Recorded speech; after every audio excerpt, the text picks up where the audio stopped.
financial innovations, has lower borrowing costs, has increased options for investors, options for consumers, and generally has increased economic efficiency and economic welfare. And Europe has benefited considerably from this process. You see here that in this decade, if we look at two indicators of financial innovation, turnover of exchange-traded derivatives in Europe and European securitization issuance, you see a very fast increase. This went hand in hand with fast economic integration within Europe and the improved economic performance. Beyond financial sector reforms, other reforms are also important in order to ensure sustainability and increase potential growth on the way, in the future years. And fiscal consolidation is an area where more progress is needed in the European economy. Now, to be fair, actually, the fiscal balances throughout Europe have improved in recent years. And you see this here both for advanced and for emerging European economies. And here you see for the Croatian economy, the fiscal deficit has been falling. And most of the European countries do not really have excessive deficits. However, this is not enough. As you saw earlier, the European economy has been growing relatively fast in recent years, and many countries have been growing faster than potential. In this situation, fiscal consolidation should be moving much faster. In advanced European economies, primarily in the euro area, many countries have deficits that are very close to the 3% target. This implies that now that at the strong phase of the cycle, if the economy slows down more than we expect, they will not have enough room to use counter-cyclical fiscal policies. The advice that we usually give to the euro area countries is over the cycle to have a balanced budget. So when they are growing above potential, as they are doing today, to have a surplus, and when they are growing below potential, to have a deficit in order to support the economy. Most of the euro area countries and most of the advanced European countries are not there yet. They cannot have counter-cyclical policies because they still have relatively high fiscal deficits. And although in recent years they have been reducing them, what we see is that in 2007 and 2008, throughout Europe, fiscal consolidation is slowing down significantly. In emerging European economies, fiscal consolidation is even more important because of the very large external imbalances. As you saw earlier, there isn't much that monetary policy can do, especially for countries that have a fixed exchange rate or a tightly managed exchange rate. Fiscal policy is the only tool they have to address overheating concerns. So, and in any case, when you have concerns that there is excessive growth in the private sector that may be building imbalances that may bring trouble in the future, it is the role of the fiscal policy to step back in order to be able to step in if these vulnerabilities and if these risks materialize in practice. And throughout Europe, there are also long-term concerns from spending pressures in pension systems and healthcare systems from aging population. Throughout Europe, the population is aging. This is very much the case in Croatia. So saving today in order to finance the spending in the future is very important. Beyond fiscal consolidation, structural reforms are important to create new jobs and increase economic growth.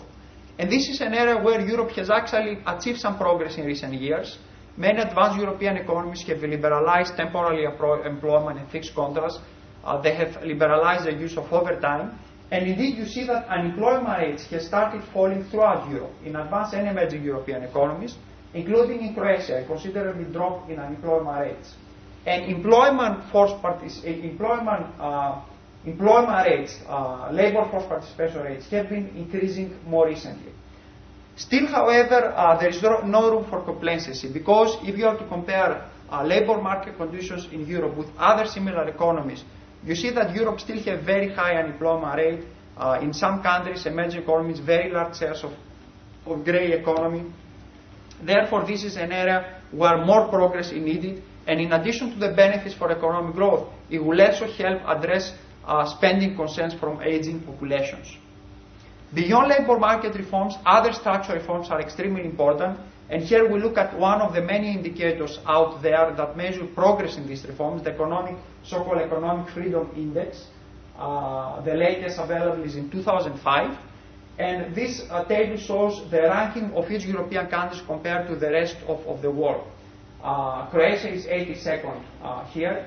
What we see is that the picture is very mixed. There are some European countries that are way ahead, primarily some advanced European countries, the Baltics, the new EU member countries, and then at the tail you have non-EU emerging European economies with few exceptions. So this is definitely an area where more progress is needed in Europe, and all the studies indicate that having after safeguarding macroeconomic stability, this is what drives long-term productivity growth. And this is important also for emerging Europe because, as I said earlier, the concern about external imbalances is because growth is below potential. So one issue to address this concern is fiscal policy to reduce external imbalances, but also structural reforms to increase potential growth and help the economy adjust. And when I say structural reforms, just to clarify, this means in addition to liberalizing product and labor markets, creating a business-friendly environment, making it easy to do business in the economy, an efficient bureaucracy, cutting red tape, tax reform, eliminating corruption, all these measures that make it easy to do business. Transition is still very much in progress in Europe, and here we look at the EBRD transition indicator. A clear picture here is that the Central European countries have moved ahead, Southeastern Europe and non-EU countries follow, and at the last is the CIS countries. Croatia has moved faster than most of the other Southeastern European economies, according to this indicator, faster than Slovenia actually, but is still lagging the Central Eastern European countries. We believe that during the EU harmonization process, Croatia will be able to catch up in terms of transition.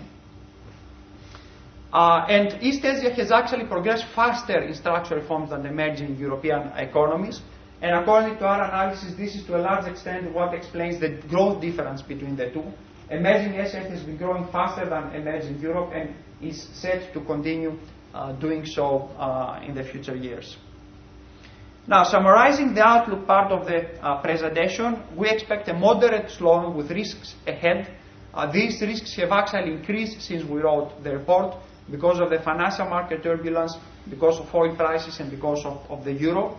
The European economy is set to weather financial turbulence relatively well, but emerging Europe, although has been resilient, has external imbalances, and the risks there have increased.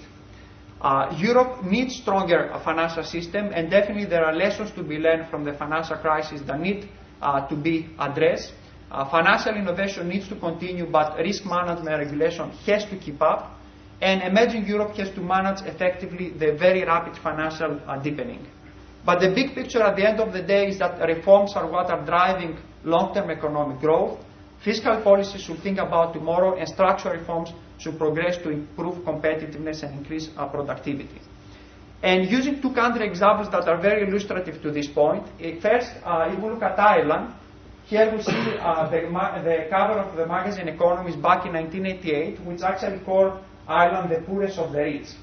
And it took 10 years of very bold reforms in Ireland for the magazine at its cover to call Ireland Europe's shining light.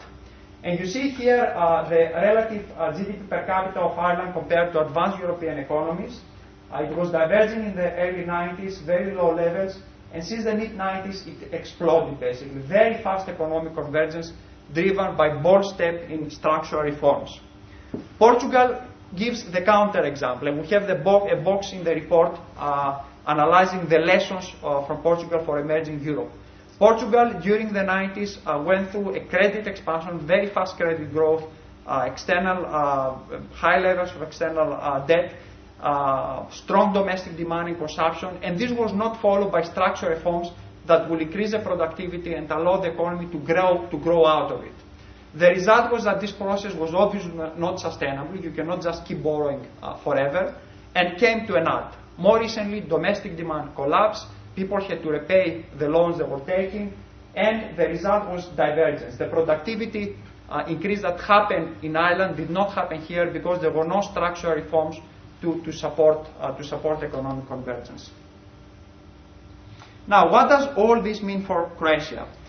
Well, progress has been achieved in Croatia in recent years. You saw earlier that the deficit has declined. Some progress in structural reforms has taken place. We expect more now that the EU harmonization process is underway. But definitely the reform process must accelerate in order to sustain fast economic growth and